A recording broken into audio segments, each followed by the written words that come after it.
This is the all-new Hyundai Verna and it shares no resemblance to the old model whatsoever. It's much bigger on the outside, has new features inside, and now there's a turbo petrol engine that makes 160 brake horsepower. So it also promises to be a fun car to live with. In this video review, I'm going to show you everything that's new with the new Verna, but let me tell you, it's a long list. So make sure you don't have anything that's keeping you busy on the side. And with that, let's begin this review. My name is Sagar and you're watching CarWale.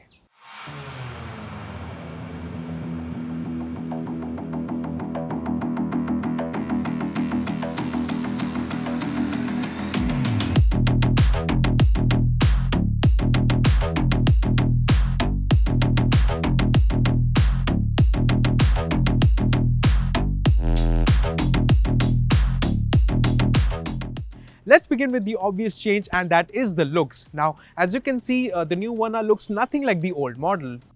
It's fresh, it's futuristic, and to me, it's a brave new design that speaks of confidence that Hyundai has in its new age cars. Having said that, this design, it may not be everyone's cup of tea, but let me assure you, it will turn heads wherever you go. I'm not sure if I'm a fan of how this new Verna looks, but I definitely appreciate how much this model has grown in size compared to the old Verna. Now I say that because the old car was starting to feel like it was from a segment below ever since we have had the Skoda Slavia and the Volkswagen Virtus. But now the new Verna is just as big as its rivals. In fact, it's got the longest wheelbase now and it's also the widest car in its class. Lastly, the 205 section 16-inch wheels on this turbo model are comparable to the Slavia, whereas the City gets narrower rubber.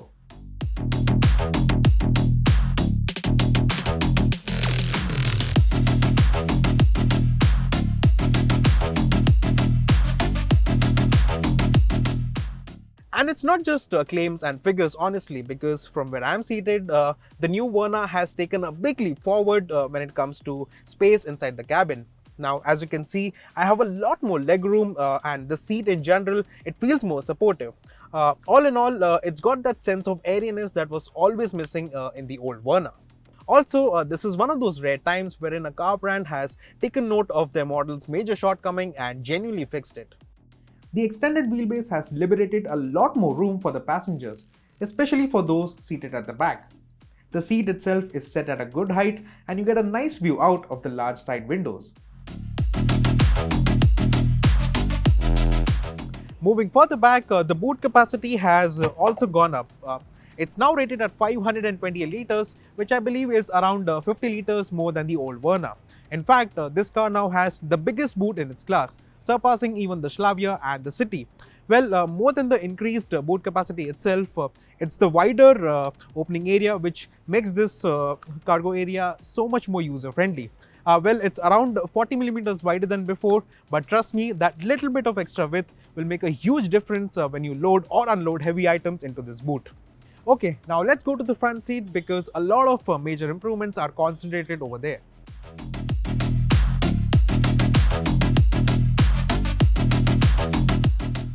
Again, nothing in here will remind you of the old Verna. Well, that's because everything has changed. Be it the dashboard, the steering wheel, and the layout of the center console. Even the seats are different. I especially like the all black and red theme that this turbo model gets. So you have a black dashboard, black door pads, but then you also have contrasting red elements for the air vents and the seats. Well, it goes really well with the performance that this car has to offer. What also works well is the driver-focused layout of the new Verna. I mean, the entire center console is tilted towards the driver, and so is this new 10.2-inch touchscreen display, which predictably works really well. It's got a slick UI, it's very smooth to use, and the touch operation is also quite slick. Next to it is a digital instrument console which has been taken from the venue. Now, if I'm honest, it looks a little gimmicky and it feels out of place in this cabin. I would much rather prefer the Alcazar's digital dials because they look much classier and go well with the nature of this car.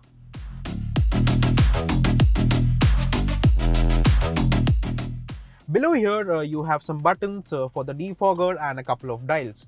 Now, this panel may look very neat. Well, that's because it's got switchable controls, which means at the press of a button, I can toggle between the multimedia systems or the climate control. Now, as I said, it looks very neat, but I feel you lose out on some usability because you don't want to toggle between the two modes while you're driving. Well, anyway, let's check out all the new features that the Verna gets.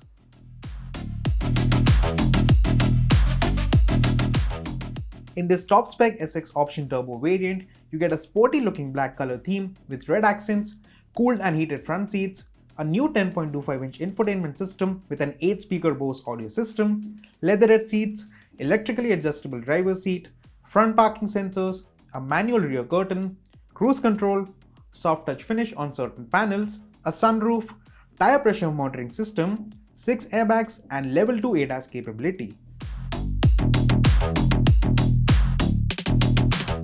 Now, ADAS or Advanced Driver Assistance Systems are something that are becoming common in premium cars, and they have been trickling down to mass market vehicles as well, including the all-new Verna that we have here. Now, this is of course the manual version, and it misses out on Hyundai's smart cruise control, which is basically adaptive cruise control. But other than that, it gets all the level 2 ADAS features that the DCT model gets. So I'm talking about lane keep assist, forward collision warning, forward automatic braking, rear cross traffic alert, high beam assist, and all of that. So it's got the full suite of level 2 features. Like I said, the new Verna gets level 2 ADAS capability, which means it gets a lot of the advanced and smart assistance systems, which will keep you safe on the highways and make your journey that little bit less stressful. So for instance, you get forward collision warning, you get automatic braking, you even get lane keep assist, which means it will keep you within the lanes automatically. So for instance, if I veer off the lane slightly, it will make little steering adjustments to keep me in the lane, and if it fails to do so, it will give me a warning so that I take back control. We'll try that again. So as you can see, I'll intentionally weave off my lane a little bit, and see it's making a little steering corrections to keep me in the lane.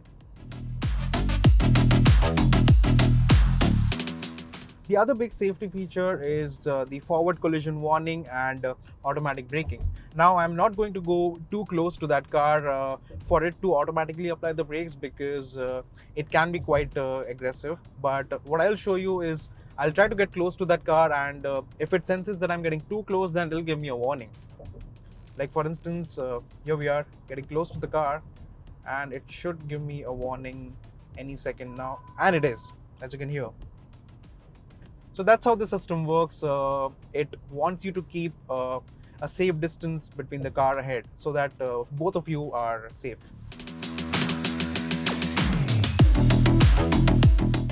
Fortunately or unfortunately, diesel vehicles have been killed off, and its effect can be seen in the mid-sized sedan space as well. It's actually because of the stricter real-world driving emission norms that have come into play.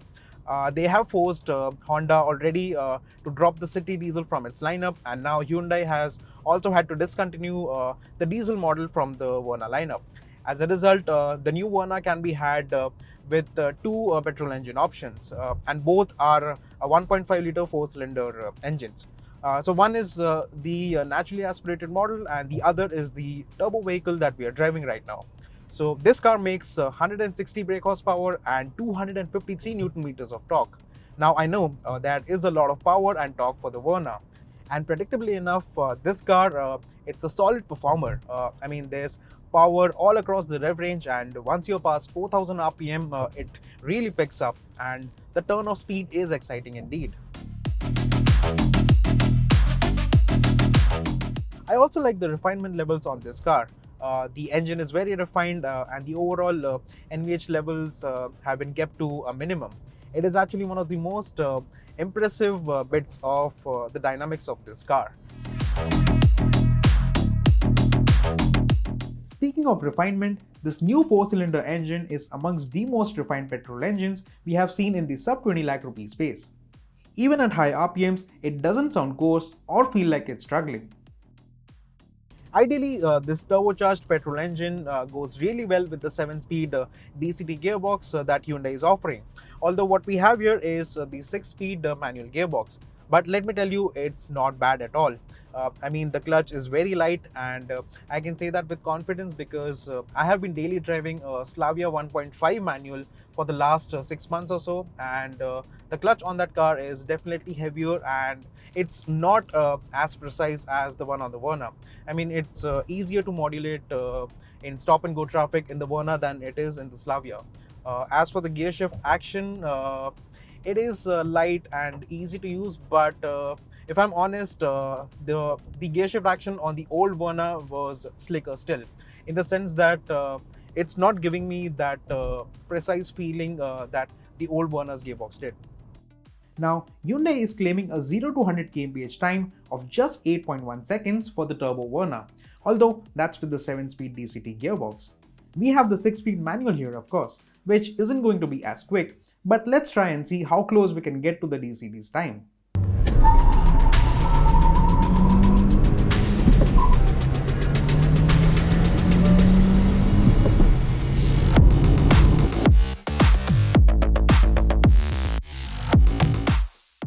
The new Verna is also a very easy car to drive, and most of it is down to the visibility. I mean, the front windscreen is large and the dashboard is set low. The A-pillar is also nice and slim, and lastly, the outside mirrors are also placed low enough for you to give a good view of the back, but without hindering your vision up front.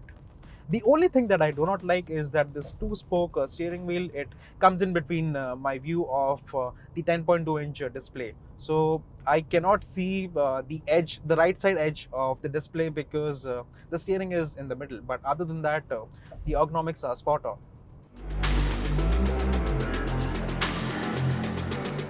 Finally, the ride quality on the new Verna is also something that is noticeably better than its predecessor. We got to drive it on the newly inaugurated Delhi-Mumbai Expressway, and the Verna felt quick and rock solid at speeds of up to 120 kmph. The only thing that put us off is that at low speeds, the ride is a little bit on the firm side. It's not uncomfortable or anything, but it tends to feel fidgety over bumps and imperfections. Our time with the new Verna has come to an end. So what do we think of it? Well, it has certainly improved in a lot of areas. The rear seat, for instance, it is legitimately spacious, and the ADAS functions, well, they are quite effective without being too intrusive. For me though, the biggest improvement is the turbo petrol engine and the performance that it delivers. So overall, I would say that this new Verna is a great attempt at reviving the mid-size sedan segment. After all, Hyundai themselves have said that they had been averaging around 1600 cars a month for the old Verna, whereas they have gotten bookings of around 10,000 already for this new Verna. So it's a good indication of how the market is reacting to the resurgence of the good old mid-size sedan.